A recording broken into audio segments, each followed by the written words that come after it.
ஒருத்தர் ராமேஸ்வரத்துக்கு போனார். சென்னையிலேருந்து கிளம்பி போனார். ரொம்ப தூரமா சென்னையிலேருந்து ராமேஸ்வரம். கடலில் போய் குளிச்சார். அவருக்கு கடலில் முன்ன பின்ன குளித்து பழக்கம் இல்லை. கடலில் முங்கி முங்கி குளிக்கிறதுக்கு பயமாக இருந்தது. அதனால் கடையில் ஒரு சொம்பு வாங்கினார். புது சொம்பு 200 ரூபாய்க்கு வாங்கினார். வாங்கி கடல் தண்ணியை எடுத்து தலையில் ஊற்றி குளிச்சிட்டார்.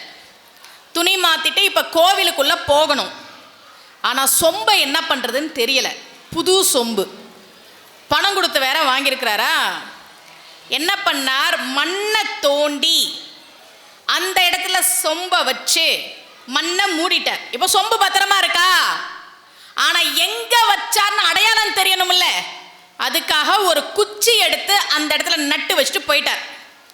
கோவிலுக்கு போனார், சாமி கும்பிட்டார், வேண்டினார், பிரசாதம் வாங்கி சாப்பிட்டார், பிரகாரத்தை சுத்தினார், வெளியில் வந்தார்.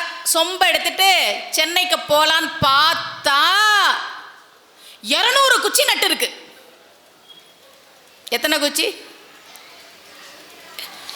இவரே சொம்ப மண்ணுக்குள்ள வச்சு மூடி குச்சியை நட்டு வைக்கிறத பார்த்தா யாரோ ஒருத்தர், ஓ இந்த கோயில் சாமியை இப்படிதான் கும்பிடணும் போல இருக்குன்னு அவர் புதுசா ஒரு சொம்பு வாங்கி அவர் ஒரு குழியை தோண்டி அவர் அந்த சொம்பை மூடி அவர் ஒரு குச்சியை நட்டு வச்சுட்டு போனவங்களை கூட, ஏய் இந்த சாமியை இப்படிதான் கும்பிடணுமா, இல்லம்மா சாமி குத்தம் ஆயிடுமா, இல்லைன்னா சாமி குத்தம் ஆயிடும், இப்படிதான் கும்பிடணும்னு 200 குச்சி நட்டு வச்சிருக்கிறாங்க.